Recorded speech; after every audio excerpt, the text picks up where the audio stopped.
tous, on se retrouve aujourd'hui dans une vidéo simple mais compliquée. Il n'y a pas si longtemps que ça, sur Insta, je vous ai demandé de me poser vos questions en relation avec une vidéo qui s'appellerait Expat versus immigré, pour vous expliquer un petit peu la différence entre les expats et les immigrés. On va prendre l'exemple des Français, puisque je suis française, qui sont expats ou immigrés aux États-Unis. Et bien sûr, si vous avez des questions, je vous invite à les ajouter dans les commentaires en dessous.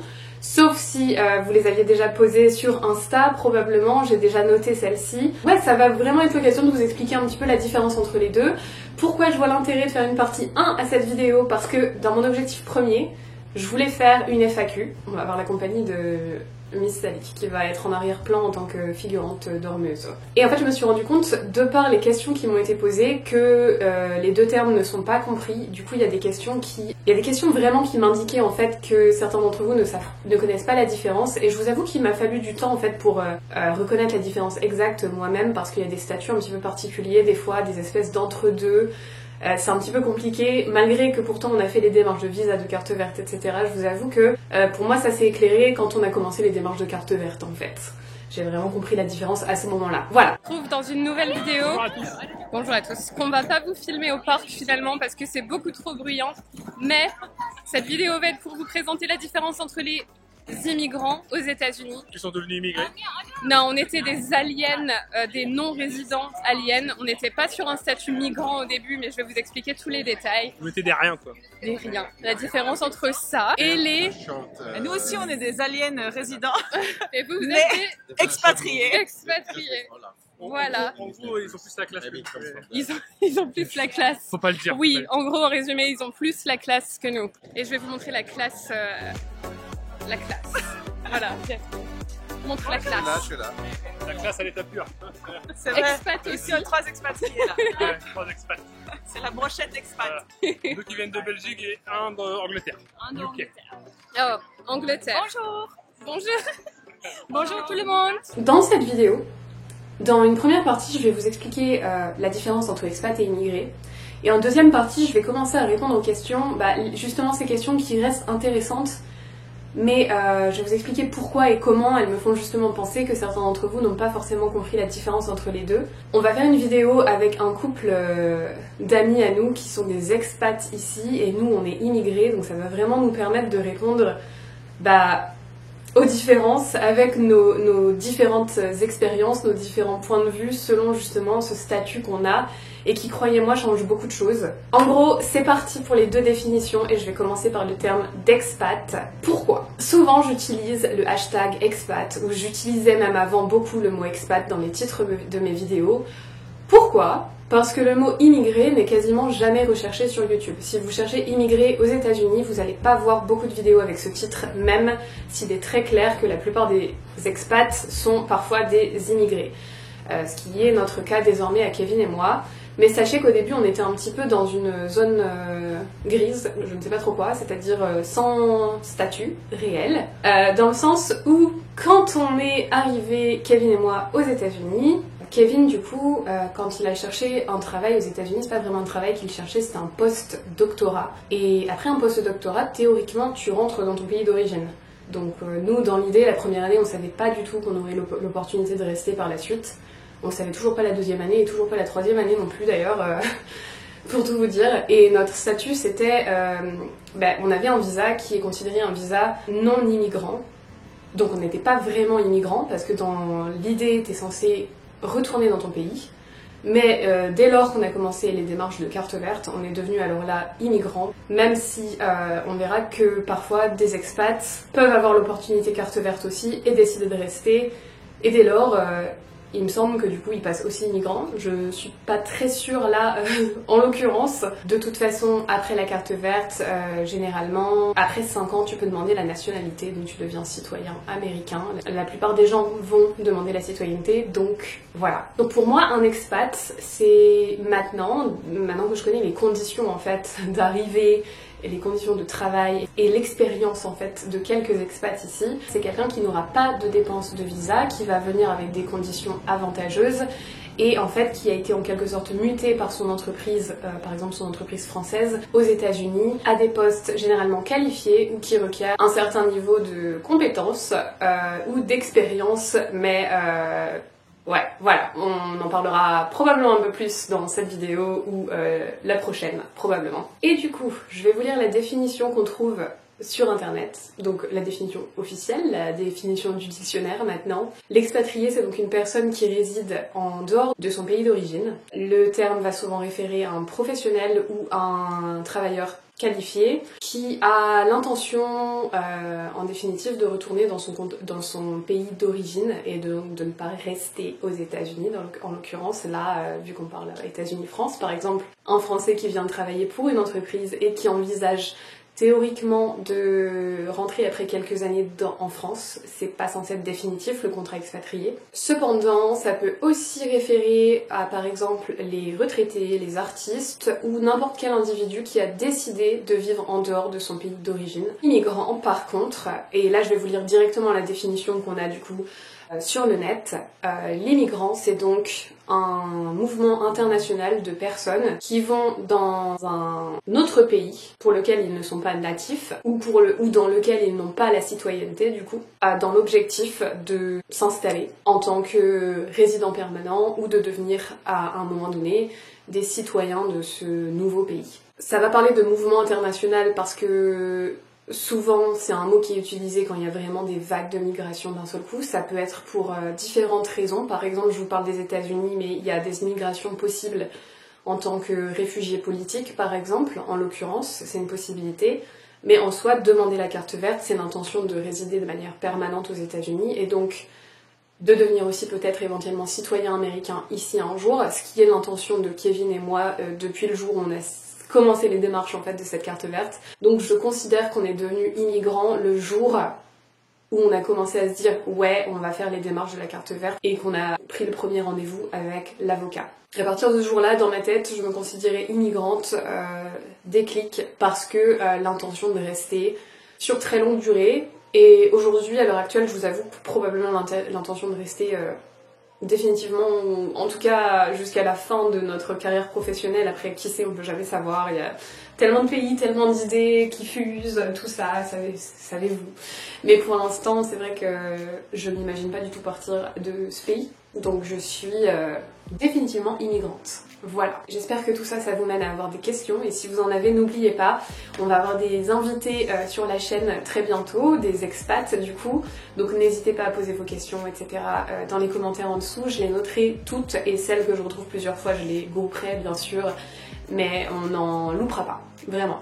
Donc ça vous donne un petit peu une idée globale sur la différence entre expat et immigré quand même, j'espère. C'est pour moi vraiment en fait ce qui fait la différence, c'est le statut d'immigration que tu as, parce qu'avec certains statuts d'immigration, même si ton objectif final c'est d'immigrer, c'est pas dit que t'en aies l'opportunité en fait, parce que les visas, les statuts ici c'est très compliqué et beaucoup de gens aimeraient immigrer ici et finalement n'ont pas forcément l'opportunité et par exemple après un visa J1, je dis comme ça au hasard, doivent retourner dans leur pays d'origine, ont parfois même une limitation ou pendant un an ou plus, je suis pas une pro du sujet, attention. Ils ne peuvent pas revenir en fait aussitôt, ne peuvent pas réappliquer pour un autre type de visa, ce genre de choses. J'ai entendu tellement de situations en fait depuis que je suis arrivée ici que c'est vrai que on se rend compte à quel point c'est pas toujours facile et c'est pas toujours possible, tout simplement. Donc voilà, donc pour moi le statut d'immigration expat ou immigré, c'est avant tout le statut de visa et les possibilités qui en découlent.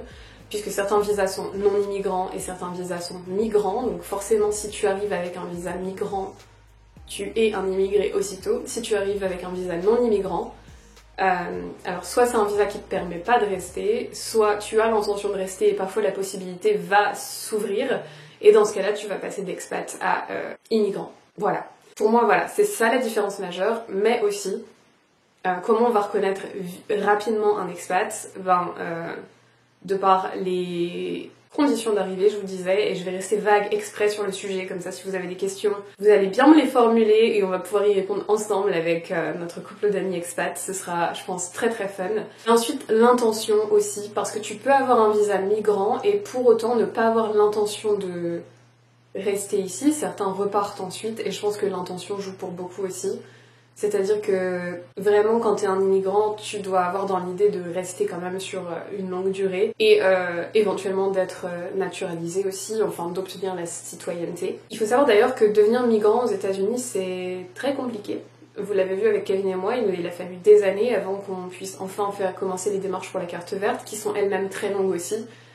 Donc c'est vraiment quelque chose de compliqué et c'est vraiment le bonheur en fait quand enfin on y arrive, et c'est vrai que ça rend vraiment les choses beaucoup plus faciles en termes de paperasse et tout ça. Pour le reste, pour l'arrivée, pour tout ça, laissez-moi vous dire que clairement il est bien plus facile d'être un expat qu'un immigrant.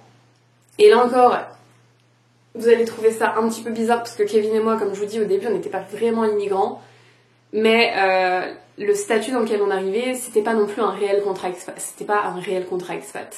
C'était une situation un petit peu intermédiaire bizarre, c'est pour ça que je vous dis zone grise. Mais on est vraiment arrivé avec aucun avantage. Et voilà, ça, on vous en parlera un petit peu plus aussi dans la prochaine vidéo. Ok, on va passer à la partie FAQ. Et pour rappel, j'avais demandé des questions qui seraient intéressantes de poser pour la différence expat et immigré. Et une première question que j'ai eue, mais je voulais vous en parler parce que la question c'était c'est quoi la différence entre mentalité américaine et française au travail et dans le couple. Et en fait tu peux être un couple d'immigrés ou un couple d'expats et ça peut être deux Français dans les deux cas. Être expat ou immigré n'est pas forcément lié à ta relation avec un Américain. Alors oui, il est possible d'immigrer quand tu te maries par exemple à un Américain, et je connais des couples franco-américains comme ça, mais c'est pas forcément... Vraiment la vidéo ça va se focaliser sur différentes expats immigrés, pas vraiment sur le fait qu'il peut y avoir franco-américain ou pas, dans mon idée en tout cas. Ensuite j'ai la question, si tu deviens citoyenne, faut-il toujours déclarer les impôts américains si tu rentres dans ton pays? Et ça je vais y répondre ici maintenant aussi puisque c'est la même chose pour tout le monde. Pour devenir citoyen américain, il faut déjà avoir eu la carte verte pendant au minimum 5 ans, dans la plupart des cas. Et quand tu deviens citoyen américain, effectivement, tu dois déclarer tes revenus aux impôts littéralement tous les ans. Tu es tenu de faire ça, même si tu retournes dans ton pays, même si tu vas vivre dans un autre pays. Il faut savoir par contre, et là je vous parle que par les on-dit parce que je ne suis pas dans cette situation personnellement, je vis aux États-Unis et je suis même pas encore citoyenne américaine de toute façon. Mais il faut vraiment avoir de hauts revenus pour devoir par contre payer des impôts. C'est-à-dire que si par exemple un jour Kevin et moi on devient citoyen, puis on rentre en France, on doit déclarer nos impôts ici, mais il faut vraiment être dans une tranche de revenus assez haute pour devoir de l'argent aux États-Unis, à l'IRS. Donc voilà, juste pour information, c'est juste que remplir ses impôts américains, c'est pas la chose la plus agréable. C'était plus facile en France à mon sens. Donc de ce côté-là, un peu embêtant, voyez-vous, mais voilà, c'est comme ça. Et ensuite j'ai une question, à quel moment de ta vie l'expatriation est devenue une immigration? Dans le cas de Kevin et moi, ça n'a jamais vraiment été un contrat expatrié qu'on avait. On était encore une fois dans une zone grise, je sais pas comment l'appeler, je sais pas pourquoi j'appelais ça comme ça d'ailleurs, mais on est arrivé en fait pas du tout avec les conditions d'un expat, quand ils arrivent avec leur entreprise avec des conditions, comme je vous disais, privilégiées, si on peut dire, favorables, en tout cas rendant les choses beaucoup plus faciles. Nous on est arrivé via l'université qui nous a aidé pour les démarches du visa mais n'a pas payé pour les démarches du visa. Ça déjà c'est une grosse différence entre les expats et les immigrés, c'est que nous on n'était pas demandé et voulu ici, c'est Kevin qui a fait les démarches de trouver son post-doctorat ici et qui a trouvé. Donc oui, eux ils aident pour le visa mais c'est toi qui dois payer et il n'y a aucune aide en fait à l'arrivée, tout ça on a dû se débrouiller littéralement. Vous connaissez un petit peu notre expérience à l'arrivée si vous me suivez depuis quelques temps, mais financièrement on était dans une très mauvaise posture jusqu'à devoir dormir sur un carton la première nuit qu'on a passée dans notre appartement et littéralement avoir un appartement avec 2 tabourets et un lit pour la suite des premiers mois parce qu'on n'avait pas les moyens d'avoir quoi que ce soit. Entre autres aussi à manger tous les midis pendant la première année au moins des Maruchan qui à l'époque devaient être à 30 centimes la boîte, vous savez ces pâtes chinoises où tu mets de l'eau chaude dedans et c'est tout. Des pâtes et des épices. Voilà, donc on n'avait pas un statut immigrant à proprement parler parce que le visa qui est donné par l'université n'est pas un visa migrant, mais on n'était pas non plus expat. Encore une fois, j'utilisais le mot expat dans mes vidéos YouTube parce que je savais pas trop comment nous définir. Il faut bien utiliser un mot qui est utilisé sur le net si tu veux que tes vidéos soient trouvées. Donc voilà, c'est vraiment le mot-clé qui aide en termes de référencement et tout ça. Donc je vous avoue que c'est vrai, je l'ai beaucoup utilisé. Alors finalement, on était des aliens avec un visa non immigrant. Ça, c'est la réalité de la chose. Mais encore une fois, si je mets un titre de vidéo alien, visa non immigrant, tout sur notre arrivée aux États-Unis, ouais, personne cherchera ça, puisque déjà le mot alien, je suis quasiment certaine que 90% au moins d'entre vous ne savaient même pas que c'était utilisé officiellement par l'immigration américaine pour qualifier certains individus selon le visa qu'ils ont quand ils arrivent ici. Mais pourtant c'est alien, écrit comme un alien, vraiment, pareil. Bref, je crois que j'ai parlé bien trop déjà pour une vidéo qui était juste censée vous introduire à la différence entre expatriés versus immigrés. J'ai par contre vraiment hâte de vous faire la prochaine vidéo avec nos copains expats pour qu'on discute de tout ça ensemble. Encore une fois, si vous avez des questions pour cette FAQ à venir, je vous invite à les mettre dans les commentaires de cette vidéo YouTube, je noterai tout encore une fois. Et voilà, si vous n'êtes pas encore abonné à ma chaîne et si vous ne voulez pas manquer cette prochaine vidéo interview FAQ expat versus immigré, je vous invite à vous abonner dès à présent en cliquant sur le bouton rouge s'abonner juste là. Je vous souhaite à tous une excellente journée. Bye bye à tous.